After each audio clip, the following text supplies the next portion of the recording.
Hello world. Today I thought we'd use Pygame and just make like a little simple Pong game.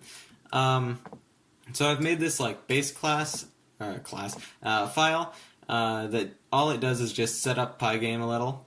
So what it does is just imports Pygame and some constants from pygame.locals, initializes it, makes a screen for us, just opens a window 600 by 600, sets the caption to Pong. Gets a clock so that we can control the FPS, makes this little boolean so that we can do stuff after the game actually exits and the window closes. We can do stuff in the program. It sets the FPS to 60. That's just all this does. It makes sure that it stays at 60 FPS. Makes the screen black, and then this just renders everything that you say you want to render, like in this area right here. And all this part does is just check if the player has clicked the exit button. If they have, then it exits from this loop, closes the window, and continues the program. So as you can see, it says Pong up here, just a black screen, and that's all. So the first thing that we need to do is we need to make our paddle. So what we're going to need is a width. Let's just make it like 15, and height, let's just make it like 50. It's a nice big one. And then we're just going to draw that.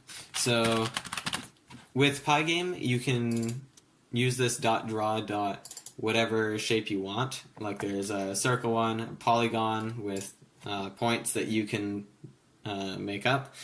I'm just going to use the rectangle one right now. This surface right here is just going to be our screen up here. So when Pygame makes a window, it returns this surface type. I just called it screen because it's our entire screen. Surfaces are basically just like rectangles that you can draw things on, or you can actually draw surfaces. So in the case of this surface, the entire surface is just our screen right here. And when you call display.flip, it just displays that surface. So screen is our surface, then it needs a color. So in this case, I'm just going to make a white variable. And you can just do that by putting 3 numbers in brackets like that. And then it needs the rectangle. So the rectangles in Pygame can be they can be declared with an x, a y, width, and a height, or they can be defined with 2 points. So one with the x and y, and one with the width and height, I believe, or a second x and a second y. One of the two. I can't entirely remember. I just used this for the most part. So our x, I'm just going to say like 10 away from the outside of the screen, because this up here, if this was our window, this entire window was our window, this is going to be 0, 0. This is going to be 100, 0, 100, 100, and 100, 0. So 10 in the x will be about right here, I think. Now our y, let's just set it to like 150. Our width is just going to be width, and our height is just going to be height. So there we can see it. That's going to be our rectangle right there. So it's drawing it from there. That's going to be our 10, 150 right there, that top corner. Then that's the width moving out. That's the height. So now, that was a bit short, actually. Yeah, let's make it like maybe 80. Yeah, it's not bad. All right. So now we just want it to move when we move our mouse, so that we can actually hit the ball. And so what we're going to do for that is we're going to use pygame.mouse.getPause. So what this does is get the position of the mouse. That's what GetPause means. And it returns a list of values. So that list of values is just 2 elements long. The first one is the x, and the second one is the y. So we're just going to use the second one, which, keep in mind, the first one would be 0, 0, not 10, and the second one is 1. So now, that follows our mouse, but you can see that's the top part that's following our mouse. So we just need to take away half the height, I believe, divided by 2, and yeah, that's the middle. So that's how we're going to control our petal. And now we need a ball. So let's make a ball X and a ball Y. The ball X is going to just be 300. Ball Y is going to be 300. These are going to be coordinates for the center of the ball instead of like one of the corners or something. Not that a ball has corners, but like the square around the ball, the top corner would be up there. Ball radius. Let's just make this like 50. So we just need the x, the y, and the radius. I don't think there's anything else. So now we can just draw this. So pygame.draw.circle. And what circle needs is a surface, a color, which is white, a position, and a radius. So the position is just going to be ball x and ball y. And the radius is just going to be ball radius. Now that should draw it. It's a tad bit big. Alright, so maybe like 20. A little better. Alright, now we need the ball to move. So I'm going to use the velocity in both axes. So we're going to have one for the x, one for the y. And what these are going to do is every frame I'm just going to go ball x plus equals ball velocity x, and ball y plus equals ball velocity y. Now it should move. Perfect. Well, a little less than perfect. It's a bit slow. So let's just like multiply this by 2 maybe. It's a little better, maybe 3. There we go. Now you can see it just kind of like goes through the screen. Nothing stops it and makes it bounce back. So let's add that. So if the ball X is more than 600, yeah, because 600 is our width, then we're just going to go ball velocity X equals -1. So that you take away, well, 3 in this case. You take away 3 every frame. So you're adding 3, adding 3, adding 3, taking away, and so on. If it's going through the other side, this side, then we're going to make it go the other way. That's fairly simple. That kind of worked, except we forgot to add the radius. So if we didn't add the radius, it would be the center of the ball hitting and then turning. But now it's the outside edge of the ball that has to hit. We also forgot to do the y-coordinate, or y-axis version of this. So we're just going to copy and paste that, exchange x for y, x for y, x for y, and x for y, and now it should work. Perfect.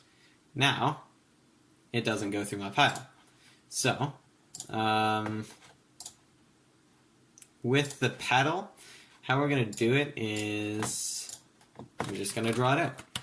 So, if this is our paddle, and our paddle is nice and black, and this is our ball, which is also black, then what the ball has to be is it has to be in between this area and this area. And it also has to be actually hitting on the x-axis as well. So what we can say is that the ball y has to be more than the paddle y.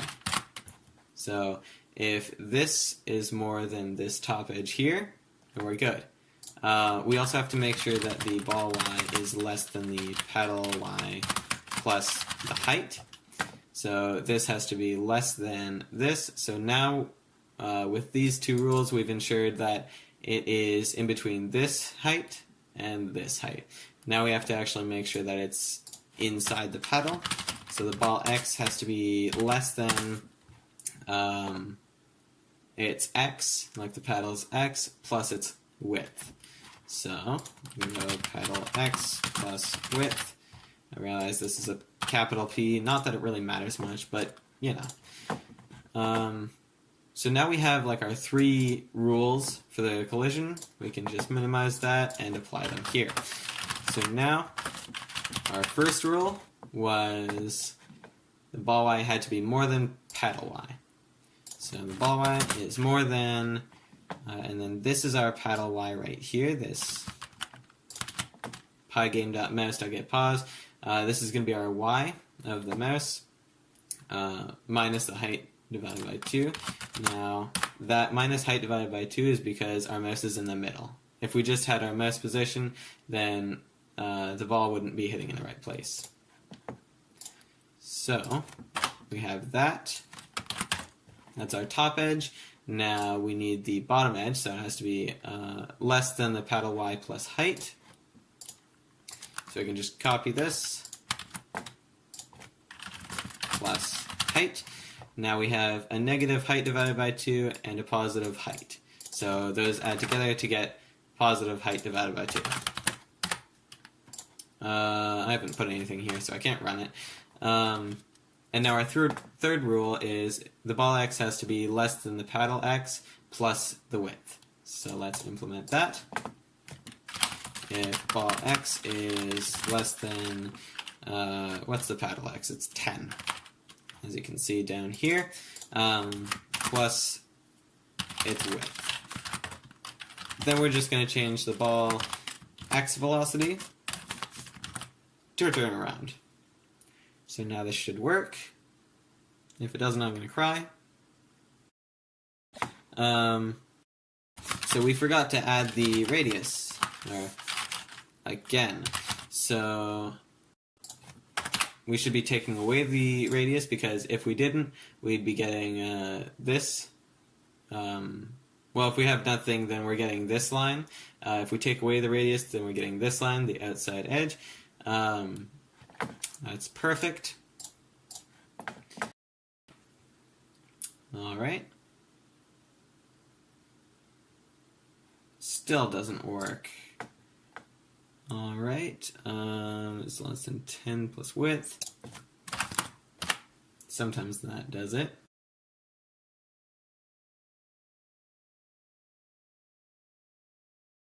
Oh, wrong sign right there. So I had the wrong sign. So there we go. So now we need an AI, something that can contest the player, you know? So all we need for the AI is the Y, because all we need for the player is the Y of the mouse. So we can just set that to like the middle of the screen at first, and we can just draw a rectangle for it. Same thing, same screen, same color.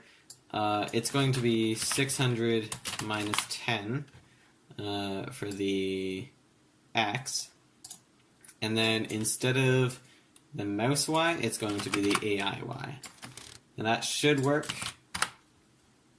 Okay, so it's kind of like embedded into the wall. So what we need to do is actually take away the width. Good. So now it's the same distance from the wall as this one.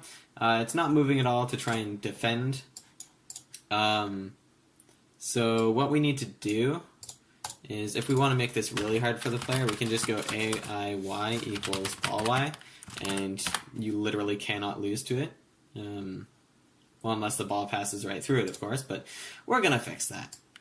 So we can just take this, and now it's the same thing except for it's AIY, And because it's on the other side of the screen, we're checking the other side of the ball, so we have to add the ball radius instead of take it away. And now we can just take our X, and that should do it. So, not quite. What we need to do is actually make it so that it turns away from the AI. Okay, a little bit early there, but that's because we didn't change the side. So now it actually has to be past this area, not before it. And it seems to work. I wasn't really looking, but yep, works perfectly. So this has been our Pong. You could do whatever you want, like add a scoreboard, not that the player will literally ever win. You could change the AI so that it's a bit easier for the player to win. You could do a whole bunch of things with it. You could add like a little score count. You could probably stop it, or stop the paddle from going above the screen. You could change the cursor. You could do a whole bunch of things. With Pygame, there's so much you could do. That's all for this episode. I'll see you guys next time.